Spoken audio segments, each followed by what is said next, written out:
Evening, folks. How's it going? Comic Crack here. Um, as you can see, it's arrived.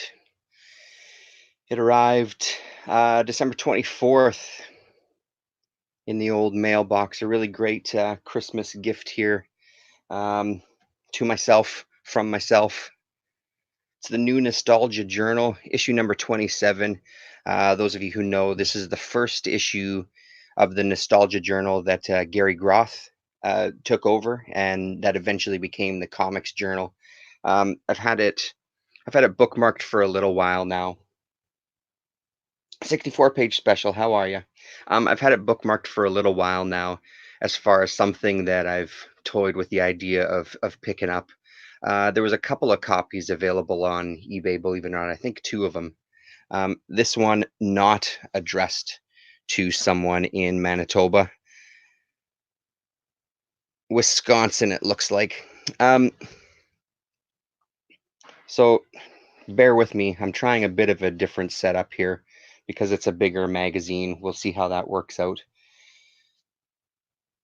So issue number 27, I believe we're looking at 1976, 77. Publisher Fantagraphics. Sorry, I have the mic placement in a different spot too. Hopefully it's not too loud. Yeah, 1976. I know that's too small for you to see on the camera there. Beautiful condition. Frank Frazetta piece to Gary with best wishes from Frazetta for the cover there. In this issue, it's a Jack Kirby interview. It's actually a reprint of a radio interview with Jack Kirby from, I don't remember the date. We'll see when we get there. Behind the scenes at the Buyer's Guide, Murray spills the beans and more. So I just finished reading through it. Um, it's just very interesting to me. Uh, this whole kind of world of fanzines of this time period are something that I don't know a lot about. I feel like I'm just barely scratched the surface. Um, and then based on this issue, one of the last articles is a kind of top 10 fanzines of the 60s, things like Wits End, Squatront, Alter Ego, Gosh Wow, which was one that I hadn't heard about. So that kind of gives a little bit of a blueprint of what they consider are the best fanzines of that time period. And just looking for them on eBay just to kind of get a sense of covers and what kind of prices. Some of those go for quite a few bucks.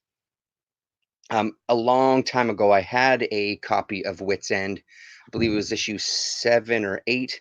It had a blue cover. And for some reason, it just was one of those things that went, you know, I think everybody has a similar story of just getting rid of a bunch of their comics and magazines at some point and then spend a bunch of their time trying to buy back some of this stuff. It's one of those ones that I really regret getting rid of when I did. I'd love to have a flip through that now with my old man eyes with glasses. So the thing that struck me about this one, when I read this kind of stuff, there's something about the Comics Journal and Gary Groth specifically where there's a very he's got a very distinct voice to me, or at least the kind of the cadence of his writing and the way that I interpret it after seeing interviews with him and stuff, I can sort of hear his voice saying some of these words. I think it's one of the things. There's a link on, maybe it's one of the Comics Journal website where Gary talks about this issue, and I think he kind of shits on his writing a little bit. Um, I don't know. I found it. It's Gary's voice, no doubt. What he's talking about specifically maybe leaves a little bit to be desired, and we'll get into that when we get there. Um, but I don't know. He seems pretty formed in the way he's going to tackle things from this moment on when it comes to the fanzines and stuff. So the first thing we get an editorial by Gary Groth, and he talks about just how this came to pass. How did the Nostalgia Journal become the new Nostalgia Journal? Who the hell is he? Where is this going? So he kind of on the first page here gives a little gives a little briefing on, you may remember Fantagraphics as the umbrella publishing company that published Fantastic Fanzine, Word Balloons, the Robert Klein Portfolio, fictional narratives by Dennis Fujitaki, and other fan projects. So at this time, he's talking what was Fantagraphics the hobby is now Fantagraphics Incorporated, a legitimate publishing company. In mid 1974, I slowly divorced myself from comics fandom. I disliked the directions it was taking, away from fan activity and the very personal experience of creativity to the more impersonal non activities of fewer creative efforts, less real participation, and general apathy among fans. And I think that kind of sums up this issue a fair bit. There's an article later on by someone else, and I'm blanking on his name right now, where he kind of tackles the same kind of issue that, the fanzine's golden age has passed. It's interesting to me to read this now at this point because I know there's a bunch of us who have been doing this YouTube video thing for quite a while. And I know that a lot of those guys that I watched before I even started doing videos myself, a lot of those guys have kind of left as well, and a lot of them cite similar things. It's just not kind of what it used to be. There's a little too much. Um, I guess you could speak about YouTube as well. I mean, there's not a video that goes by anymore, whether it's a monetized channel or not, that doesn't have ads thrown in there. That kind of ruins the flow for me to some degree. Hell, I think even my videos have pop-up ads during their rebroadcast after it's been archived. So it's those kind of things that they touch on here. But more specific to Gary, let's reach over here and try to turn the page. Let's look if you can see that there. There we go. That's not too bad, actually. Um, grab the old glasses. So we get another kind of full page. Read this page. TNJ has changed. Just talking about it, talking about subscriptions, and then of course throughout this whole thing is talking about, oh hey, look at that, Aragones should have recognized his art. Um, talking about buying ad space, etc. So we get a history of the Nostalgia Journal a little bit, Gary's participation in it, and then the Comic Buyer's Guide and Alan Light specifically, and the kind of feud that was happening around this time, and how the Comic Buyer's Guide and Alan Light specifically were kind of involved in some less than favorable kind of behaviors, taking on more of a business type model with the fanzine, undercutting, not running competitors' ads, canceling people's subscriptions. Gary himself talks about after a confrontation that they had, that interview here that took place right here, which they excerpt. No, not right there. Sorry, I'm on the page speaking instead of looking. So this interview that takes place right here, after this almost altercation, Alan owed Gary $78 apparently for some ad that didn't run, that was very time sensitive. It took him kind of 3 months to finally get that money, avoided phone calls, that sort of thing. After this kind of mild confrontation, which was probably pretty heavy, um, all of a sudden he finds out that he doesn't have a subscription anymore to the Buyer's Guide, and there's no he doesn't get his money back for his subscription either. So it's those kind of things that seem to be happening around this time period, specific to, am I getting his name right? Alan Light? Yes, Alan Light and Murray Bischoff.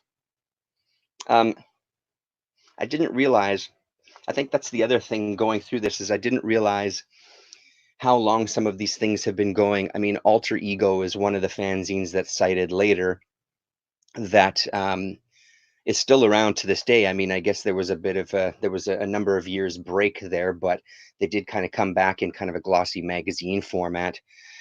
Comics Journal obviously still going to this day. Buyer's Guide, what was it? Was it into the 2000s when I had a quick look on Wikipedia this morning? Um, And like I said, it's kind of just scratching the surface with my knowledge of this stuff. So he gets into more details, and strangely enough, or there's also mention of, let's see, what do we got here? Mirkwood times 3 and 4.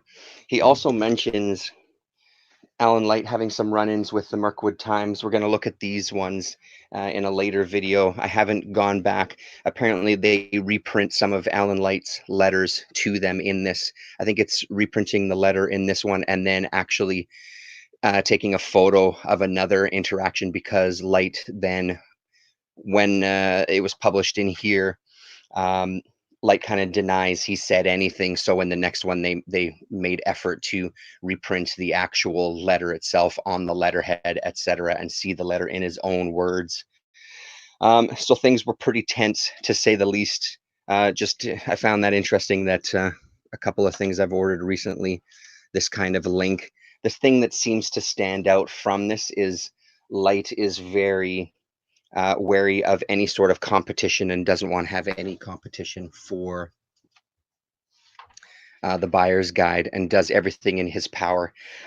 The other thing that I do get the sense of is kind of some of the things that I don't like that are going on now with some of this kind of fan culture and things. There is a little bit of, granted, it's a little bit different. It's not like those of us making videos for the most part.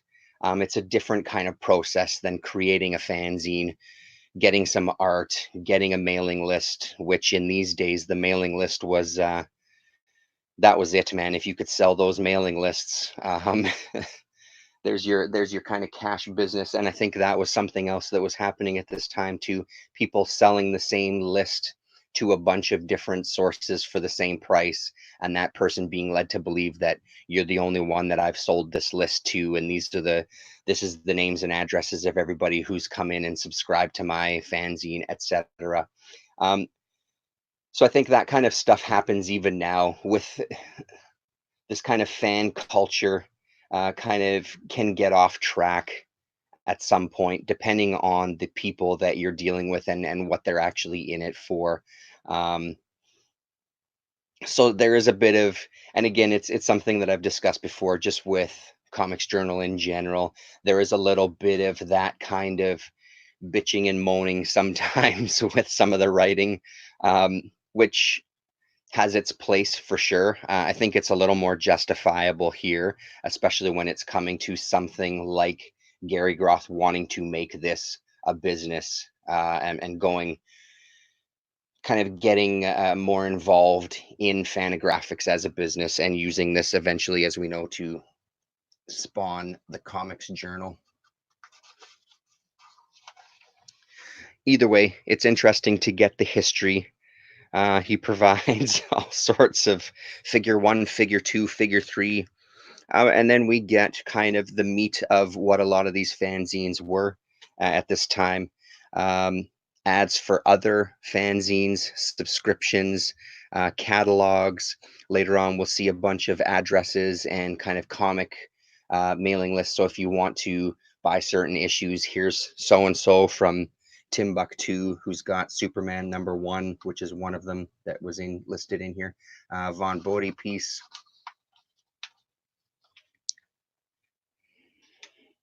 And continuing on there, I think that's pretty much the meat of what Gary talks about in his kind of editorial. And again, just introducing himself. So here we have something really interesting to me, the Bud Plant list of zines, books, underground comics, photos, etc., etc. Really small print. We won't go into too much detail. Joseph Joey, how are you? Let's just say it's not shocking that their first issue covers a petty feud. Yeah, no, it's very true. The first issue covers a petty feud indeed. Have you seen this before, 64-page special? It seems like out of anybody who watches this channel, you would be someone who has or has owned some of these nostalgia journals. Duncanville Bookstore. And then we have the Jack Kirby interview. So this is, let me get my glasses on for this one. Originally broadcast over WNUR FM on the Tim Skelly Show, May 14th, 1971. So it's, though a bit dated in parts, we present it here for the glimpse it offers of Jack Kirby, the man and artist in the early days of Mr. Miracle, New Gods, and the Forever People. It's not the greatest piece. I'm surprised that it's for radio, because there's a couple of things that almost seem like in this day and age I would cite as somebody emailing a list of questions, getting the answers back, and then kind of asking follow-up questions, because there's a couple. One that stood out to me specifically: who were your heroes in the comics? You mean my school? My school was Alex Raymond and Milton Caniff. Next question: has Alex Raymond had any influence on your work? Well, clearly he has. He's just cited him as someone that really stood out to him. So it's it's it's not an interview to the degree of things that we'll find later on with the journal. But again, this isn't specific to the journal anyway, from another source. And apparently in the Groth editorial, he talks about what's coming, and a Jack Kirby interview is forthcoming in a couple of issues. We get a Star Trek gallery, Star Trek galore. So I guess around this time there was a lot more Star Trek related fanzines and conventions popping up. So there's some Star Trek stuff that appears a couple of times in this issue. Nostalgia knives, top quality 2-blade pocket knives made in the 1950s, $3.25 each. And what do we have on there? Mix and match, alternate item, please. Daniel Boone, Davy Crockett, Buffalo Bill, and something called Spaceship. Oh, with Morse code on the back of that one. There we go. Star Trek mail order. 3 mil comic and Monster magazine bags. There you go. I know that ETA Nick a while back had spoken a few times in some random videos about the history of bags and boards and when these things were first offered. I've seen it but never pulled the trigger. Okay, yeah.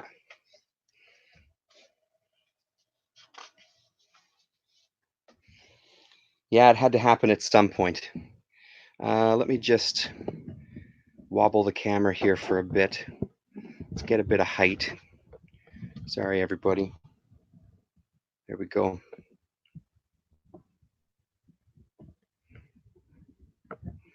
Okay. Creative experience. So this is the article. So Jim Wilson, this is kind of talking about fanzines in general. I think most of this article, he says, was written in 1971, I believe, and then he follows up with kind of a postscript from 76. We'll find out at the end. But he's just talking about why people got into fanzines to begin with, focuses a lot on creativity, talks a lot about people who are fans and who create these kind of things have that kind of artistic bent to them already. Some of them going to be professionals. Jan Sternad, I didn't realize, kind of got his start in fanzines. I didn't realize to the degree, I guess is more what I should say. I knew that he kind of got his start around here, but he's a name even mentioned in this one amongst some other names that I didn't recognize. But I'm sure with a little bit of research, it'll pop up that I know every single one of them. It just seems to be that way with some of this stuff. They seem to filter throughout a lot of comics history throughout my life that I just don't realize yet.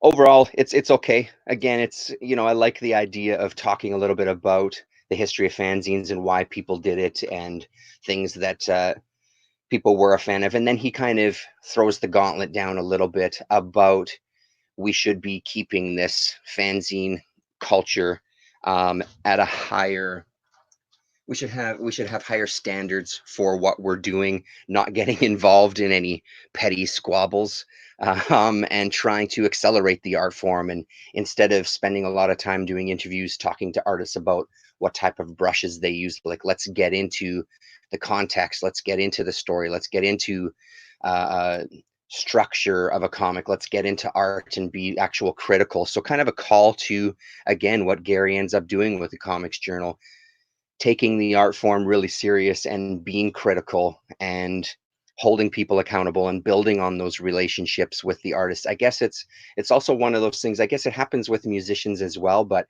it doesn't seem to be the degree that it happens in comics, where that kind of fan slash creator interaction is a lot closer. Even looking at the cartoonist kayfabe guys, same kind of thing, right? It's because, I guess, because of the conventions and that sort of thing, people are really interacting with them, where you're getting some original art from these creators for your fanzine that you're just pasting up and putting together out of your house or your mom's basement. Um, so overall, not a bad. In 1976. Okay, so the above paper was originally written in January 1972, and then this afterword is from 1976. And he talks in the afterword that, see, I told you, it all came crashing down. Everything is horrible. It's all, it's all gone to hell. Which, sure, I guess the perspective at that time, it's always that looking back with those rose-colored glasses about kids these days aren't doing it the way we would have done it, et cetera, et cetera. Um,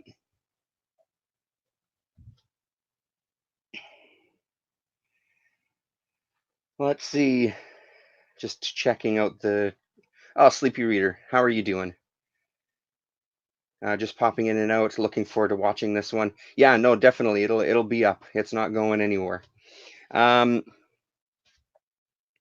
Russ Cochran, you comic art lovers. Okay, so talking about selling original art. Here we have a Dennis Fujitaki piece down here.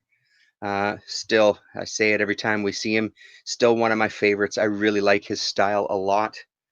The magazine of science fiction and graphic imagination, short stories, art portfolios, and comic strips. More lists. I think this is, yeah, here we go.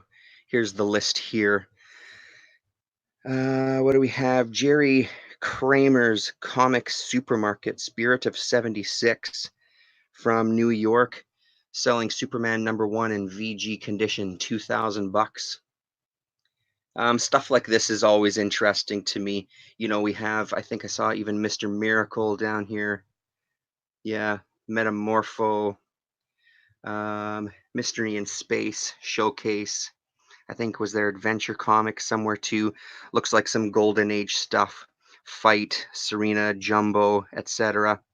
Yeah, interesting stuff there.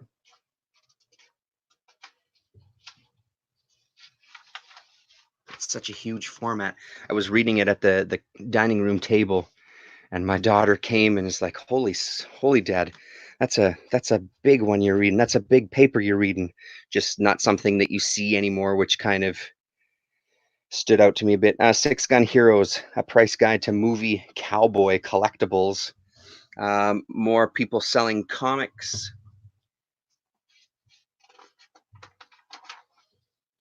Here we go. So this is the one I was talking about here. So Doug Fratt's fanzines, fandom's top 10. Really great list. Just gives a bit of a breakdown of specific issues and then talks very, very shortly. As you can see, there's not much there about the series themselves and kind of highlights some issues within it.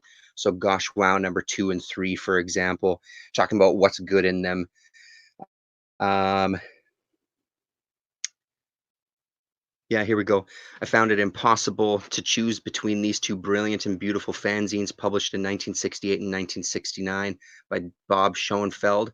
Bob was one of Von Bode's earliest comic fan friends, and the cover of Gosh Wow 2 is a full color Bode done especially for the issue. Has seldom been equaled in fanzine history.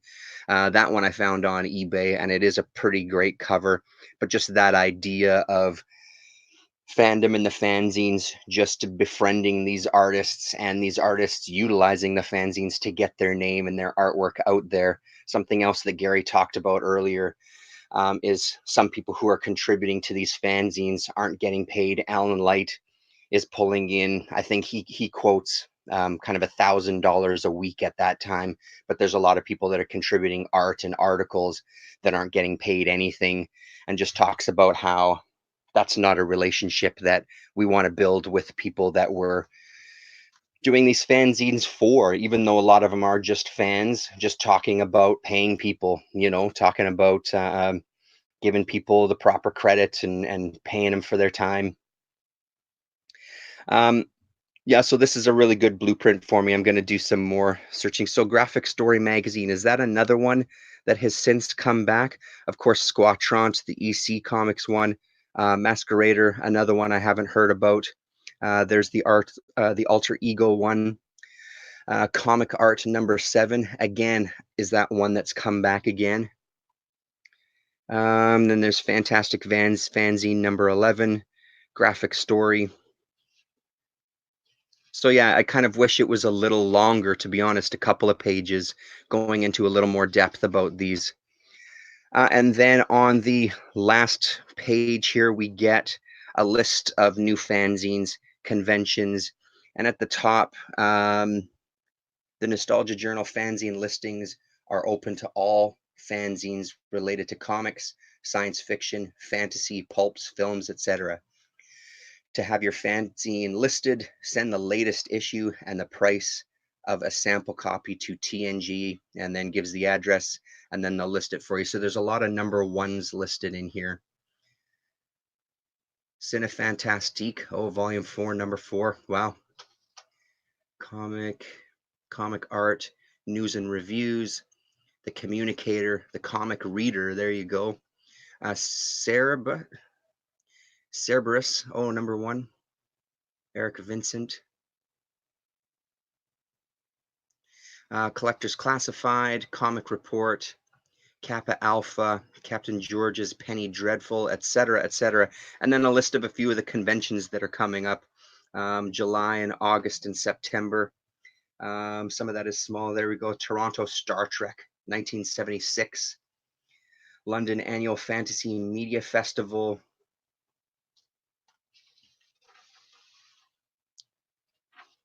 And then a subscription page. And then we're back.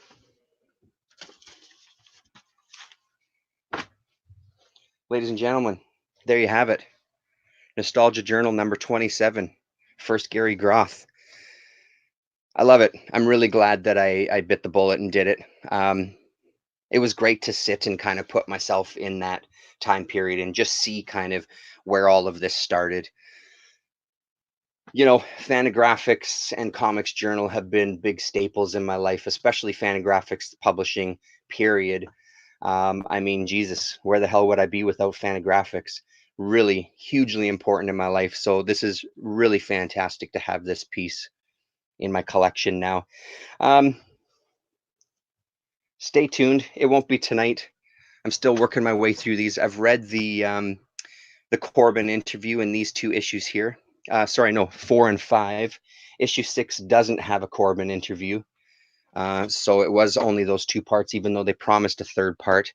And then the Mirkwood Times was done, didn't go past 6 issues.